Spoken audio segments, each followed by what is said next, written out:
Discourses 16. The Great Discourse on the Buddha's Extinguishment. The Death Sutta. So I have heard. At one time the Buddha was staying near Rajagaha on the Vulture's Peak mountain. Now at that time King Ajatasattu of Magadha, son of the princess of Vidya, wanted to invade the Vajis. He declared, "I shall wipe out these Vajis, so mighty and powerful.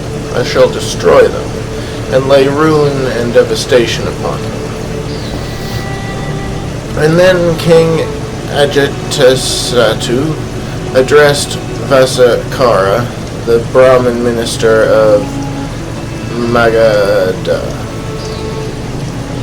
"Please, Brahmin, go to the Buddha, and in my name bow with your head to his feet. Ask him if he is healthy and well, nimble, strong, and living comfortably.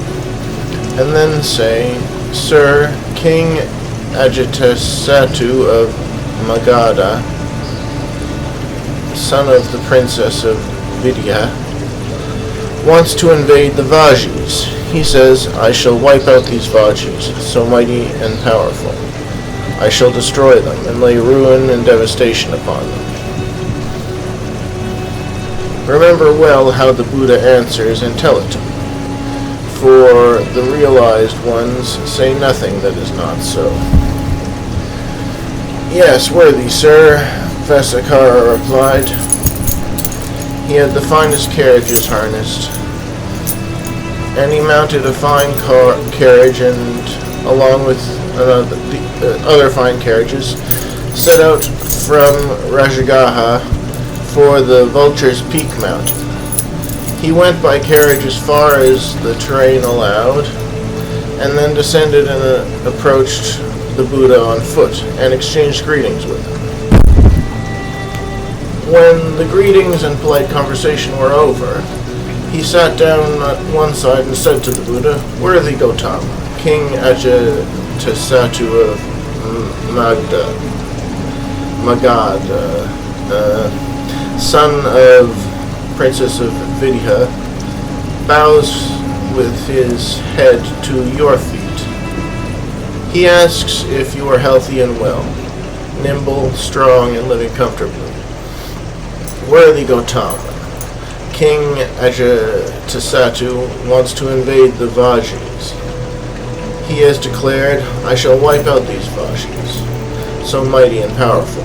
I shall destroy them, and lay ruin and devastation upon them. The principles that prevent decline. Now, at that time, Venerable Ananda was standing behind the Buddha and fanning him. Then the Buddha said to him, "Ananda, have you heard that the Vajis meet frequently and have many meetings?" "I've heard that, sir." "As long as the Vajis meet frequently and have many meetings, they can expect growth, not decline." "Ananda, have you heard that the Vajis meet in harmony, leave in harmony, and carry on their business in harmony?" "I've heard that, sir. As long as the Vajis meet in harmony, leave in harmony, and carry on their business in harmony, they can expect growth, not decline." "Ananda, have you heard that the Vajis don't make any new decrees or abolish existing decrees, but proceed having undertaken the ancient Vajian traditions as they have been decreed?" "I have heard that, sir." "As long as the Vajis don't make new decrees or abolish existing decrees, but proceed having undertaken the ancient Vajian tradition as they have been decreed, they can expect growth, not decline." "Ananda, have you heard that the Vajis honor, respect, esteem, and venerate Vajian elders and think them worth listening to?" "I've heard that, sir." As long as the Vajis honor, respect, esteem, and venerate Vajian elders, and think them worth listening to, they can expect growth, not decline. Ananda, have you heard that the Vajis don't forcibly abduct the women or girls of the clans and make them live with them? I have heard that, sir. As long as the Vajis don't forcibly abduct the women or girls of the clan and make them live with them, they can expect growth, not decline. Ananda, have you heard that the Vajis honor, respect, esteem, and venerate the Vajins' shrines, whether inner or outer, not neglecting the proper spirit offerings that were given and made in the past? I have heard that, sir. As long as the Vajins honor, respect, esteem, and venerate the Vajins' shrines, whether the inner or the outer, not neglecting the proper spirit offerings that were given and made in the past, they can expect growth, not decline. Ananda, have you heard that the Vajis organize proper protection, shelter, and security for perfected ones, so that more perfected ones might come to the realm, and those already here may live in comfort? I have heard that, sir. As long as the Vajis organize proper protection, shelter, and security for perfected ones, so that more perfected ones might come into the realm, and those already here may live in comfort, they can expect growth, not decline. Then the Buddha said to Vasakara, Brahmin, this one time I was staying near Vasali at the Surandada shrine. There I taught the Vajis these 7 principles that prevent decline. As long as the 7 principles that prevent decline last among the Vajis, and as long as the Vajis are seen following them, they can expect growth, not decline. When the Buddha had spoken, Vasakara said to him, Worthy Gautama, if the Vajis follow even a single one of these principles, they can expect growth, not decline. How much more so all 7? King Ajatasattu cannot defeat the Vajis in war, unless by bribery or sowing dissension. Well now, worthy Gautama, I must go. I have many duties and much to do. Please, Brahmin, go at your convenience. Then Vasakara, the Brahmin, having approved and agreed with what the Buddha said, got up from his seat and left. Principles that prevent decline among the mendicants. Soon after he had left, Buddha said to Ananda, Go, Ananda, gather all the mendicants staying in the vicinity of Rajagaha together in the assembly hall. Yes, sir, replied Ananda. He did what the Buddha asked. Then he went back, bowed, stood to one side, and said to him, Sir, the mendicant Sangha has assembled. Please, sir, go at your convenience. Then the Buddha went to the assembly hall, where he sat on the seat spread out and addressed the mendicants.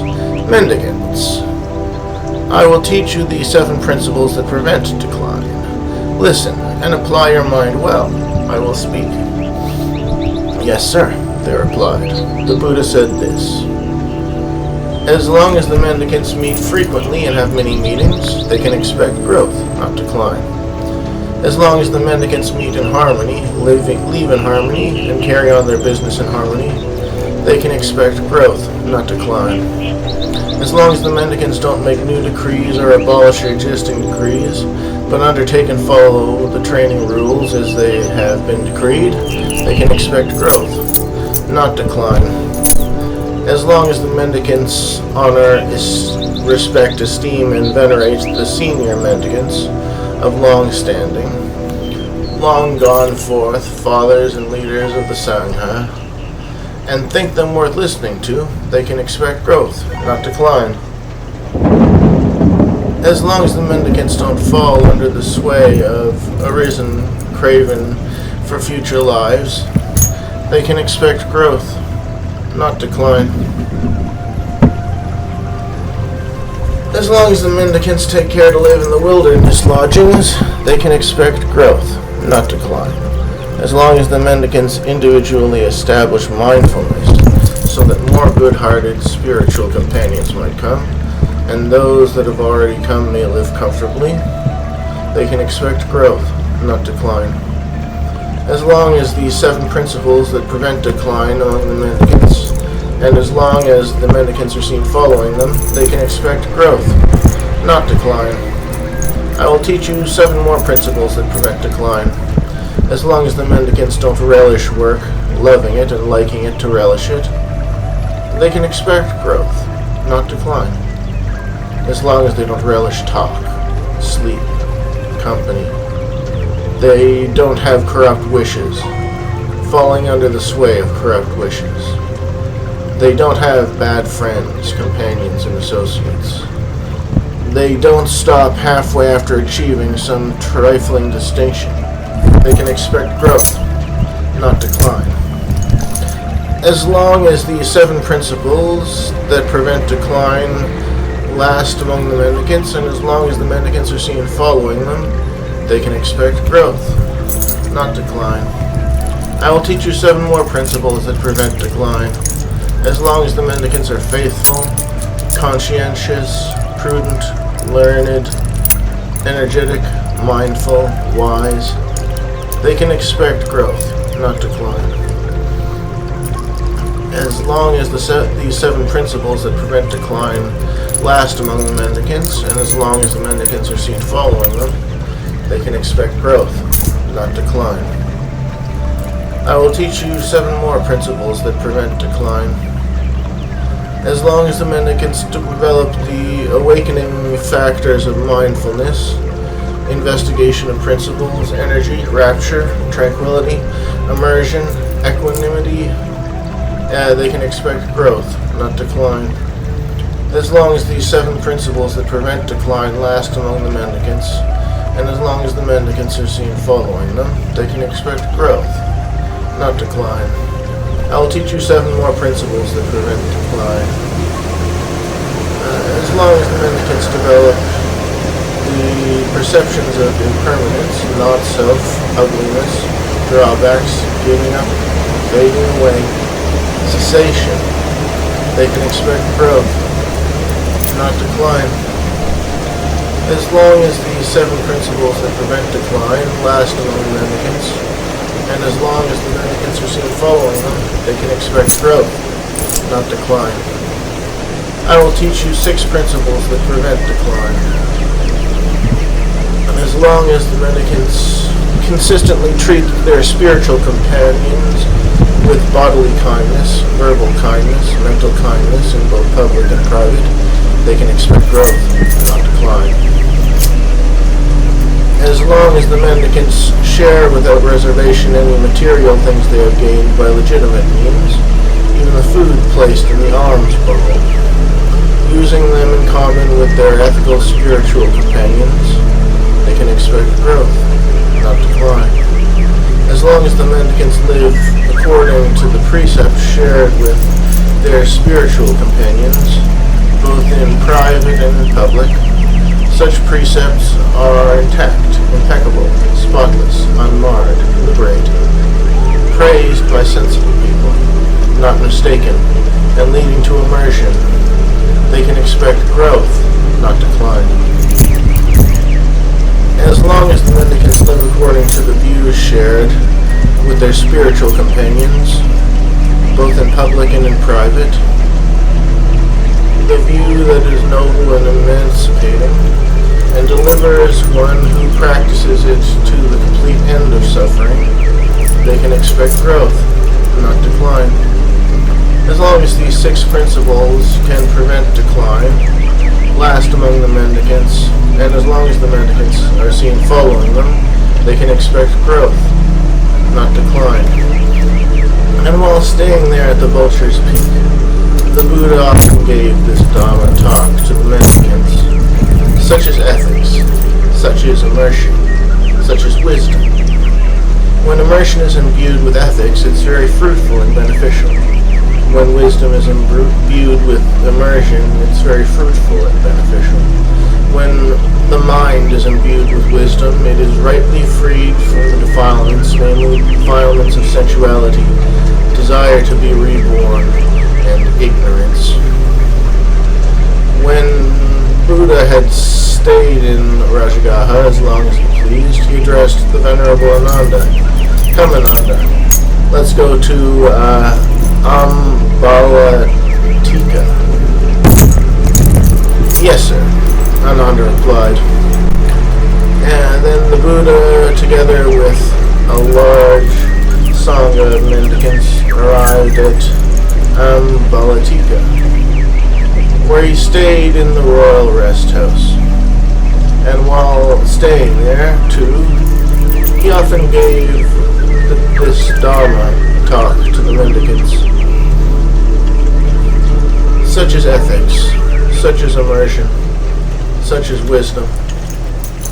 When immersion is imbued with ethics, it's very fruitful and beneficial. When wisdom is imbued with immersion, it's very fruitful and beneficial. When the mind is imbued with wisdom, it's rightly freed from the defilements, namely the defilements of sensuality, the desire to be reborn, and ignorance. When the Buddha had stayed in Ambalatika as long as he pleased, he addressed the Venerable Ananda. Come, Ananda, let us go to Nalanda. Yes, sir, Ananda replied. As the Buddha, together with a large sangha of mendicants, arrived at Nalanda, where he stayed with the Pavarika's mango grove. Thus began the Buddha's downgoing and the Buddha's downfalling. 4. Sariputa's lion's roar. Then Sariputta went up to the Buddha, bowed, sat down to one side, and said to him, Sir, I have such confidence in the Buddha that I believe there is no other ascetic or Brahmin, whether past, future, or present, whose direct knowledge is superior to the Buddha when it comes to awakening. That's a grand and dramatic statement, Sariputta. You've roared a definitive, categorical lion's roar, saying, I have such confidence in the Buddha that I believe that there's no other ascetic or Brahmin, whether past, future, or present, with direct knowledge, is superior to the Buddha when it comes to awakening. What about all the perfected ones? The fully awakened Buddhas who lived in the past? Have you encompassed their minds to know that those Buddhas had such ethics or such qualities or such wisdom or such meditation or such freedom? No, sir. And what about all the perfected ones? The fully awakened Buddhas who will live in the future? Have you encompassed their minds to know that those Buddhas will have such ethics or such qualities or such wisdom or such meditation or such freedom? No, sir. And what about me, the perfected one, the fully awakened Buddha at present? Have you encompassed my mind to know that I have such ethics or such qualities or such wisdom or such meditation or such freedom? No, sir. Well then, Sariputta, given you don't encompass the minds of the Buddha's past, future, or present, what exactly are you doing? Making such grand and dramatic statements, roaring in such a definitive, categorical lion's roar. Sir, though I don't encompass the minds of the Buddha's past, future, and present, I still understand this by inference from the teaching. Suppose there was a king's frontier citadel with fortified embankments, ramparts, and arches, and a single gate. And it has a gatekeeper who is astute, competent, intelligent. He keeps strangers out and lets known people in. He walks around the patrol path. He doesn't see a hole or a cleft in the wall. Not even the one big enough for a cat to slip out. He thinks whatever sizable creatures enter or leave the citadel, all of them do so via this gate. In the same way, I understand this by inference from all the teaching, all the perfected ones, fully awakened Buddhas, whether past, future, or present. Give up the 5 hindrances, corruptions of the heart that weaken wisdom. Their mind is firmly established in the 4 kinds of mindfulness meditation. They correctly developed 7 awakening factors. and they awaken to the supreme perfect awakening. While staying at Nalanda too, Buddha often gave this Dhamma talk to his mendicants, such as ethics, such as immersion. When immersion is imbued with ethics, it's very fruitful and beneficial. When wisdom is imbued with immersion, it's very fruitful and beneficial. When the mind is imbued with wisdom, it is rightly freed from the defilements, namely the defilements of sensuality, desire to be reborn, and ignorance. 5. The drawbacks of unethical conduct. When Buddha had stayed in Nalanda so long as he pleased, he addressed Venerable Ananda. "Come, Ananda, let's go to Patali village." "Yes, sir," Ananda replied, and the Buddha, together with a large sangha of mendicants, arrived at Patali village. The lay followers of Patali village heard that he had arrived, so they went to see him, bowed, sat down to one side, and said to him, "Sir, please consent to come to our guest house." The Buddha consented, with silence. Then, knowing that the Buddha had consented, the lay followers of Patali village got up from their seat and bowed, and respectfully circled the Buddha, keeping him on their right. Then they went to the guest house, where they spread carpets all over, prepared seats, set up a water jar, and placed an oil lamp. Then they went back to the Buddha, bowed, stood to one side, and told him of their preparations, saying, "Please, sir, come at your convenience." In the morning, Buddha robed up, and taking his bowl and robe, went to the guest house together with the sangha of the mendicants. Having washed his feet, he entered the guest house and sat against the central column facing east. The sangha of mendicants also washed their feet, entering the guest house, and sat against the wall, the west wall facing east, with the Buddha right in front of them. Lay followers of Patali village also washed their feet, entered the guest house, and sat against the east wall facing west, when the Buddha right in front of them, with the Buddha right in front of them. Then the Buddha addressed them. "Householders, there are these 5 drawbacks for an unethical person because of their failure in ethics." "What 5? "Firstly, an unethical person loses great wealth on account of negligence. This is the first drawback for an unethical person because of their failure in ethics. Furthermore, an unethical person gets a bad reputation. This is the second drawback.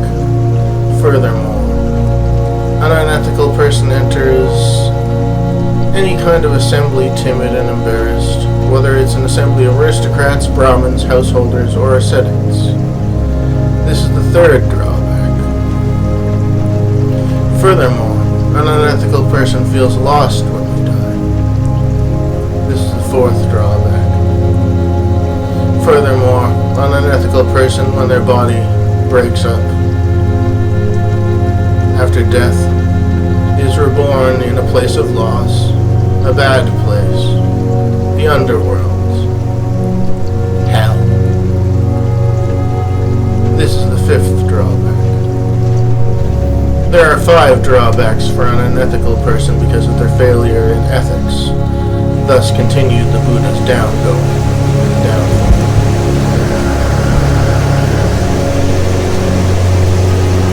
6. The benefits of ethical conduct. There are 5 benefits for an ethical person because of their accomplishment in ethics. What 5?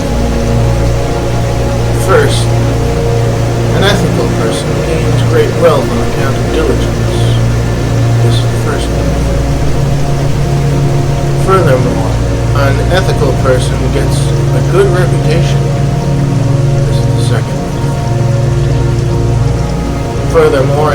person enters any kind of assembly bold and self-assured, whether it's an assembly of aristocrats, Brahmins, householders, or ascetics.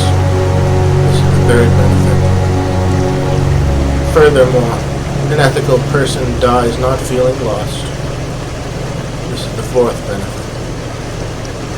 Furthermore, when an ethical person's body breaks up after death, they're reborn in a good place, a heavenly realm. This is the fifth benefit. There are 5 benefits for an ethical person because of their accomplishment in ethics.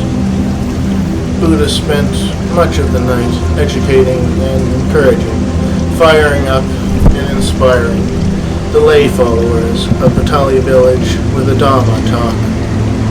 Then he dismissed them. The night is getting late, householders. Please go at your convenience. Yes, sir, replied the lay followers of Patali village. They got up from their seat, bowed, and respectfully circled the Buddha, keeping him on their right before leaving. Soon after they left, the Buddha entered a private cubicle.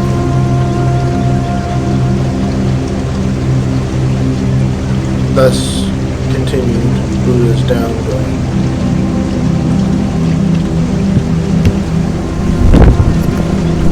Seven, building a citadel. Now at that time, Magadahan ministers in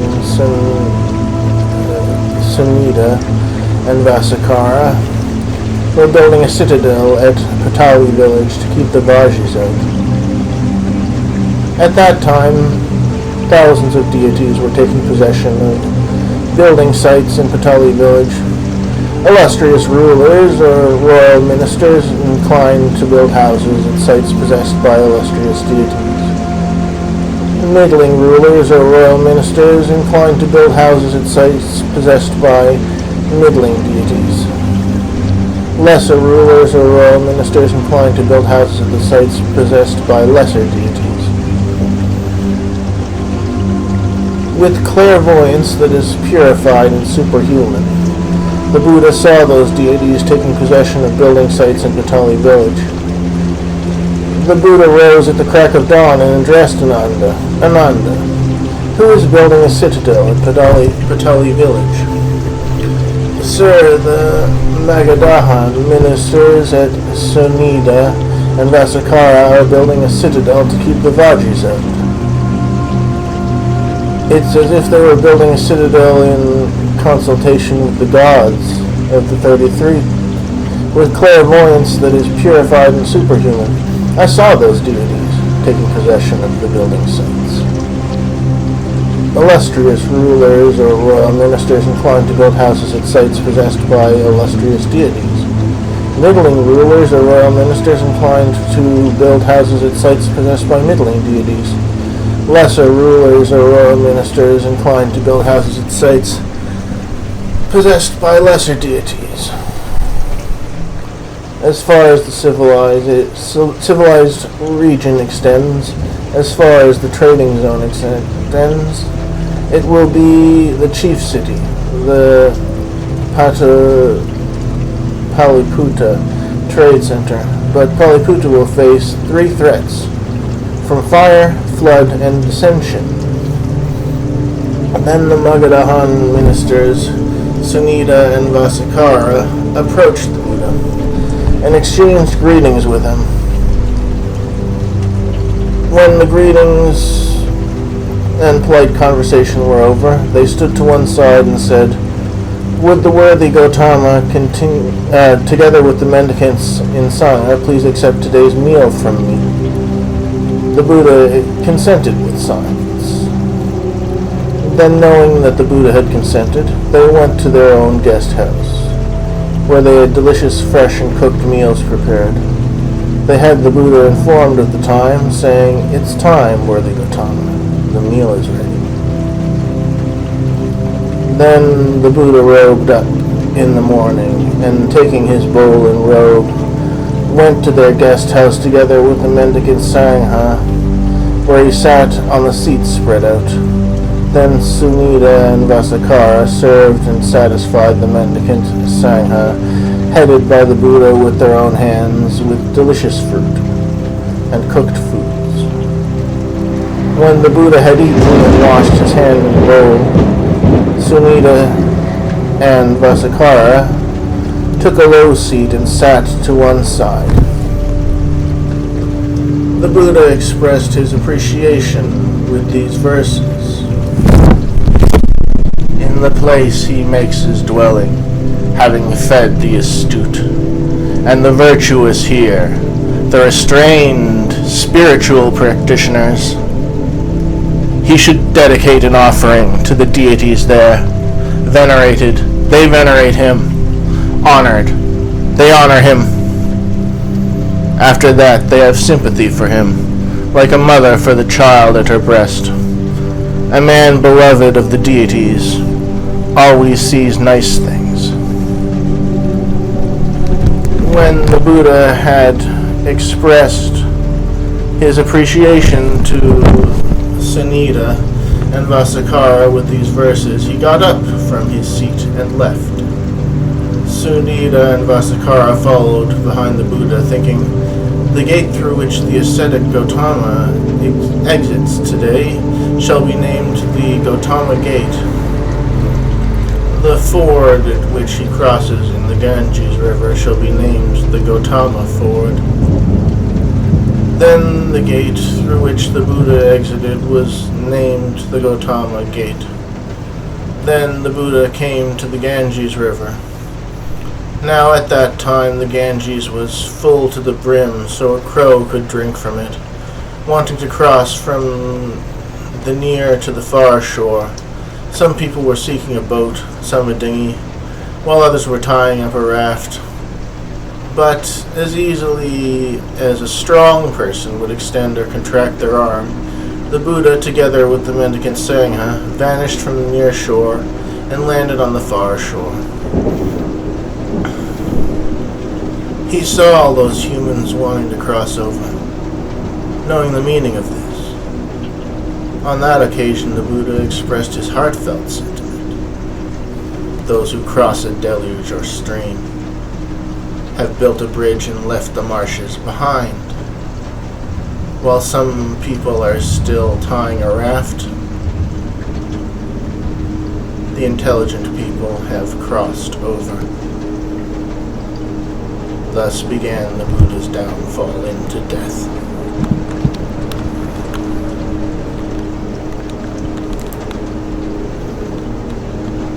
Be sure to listen to the next part.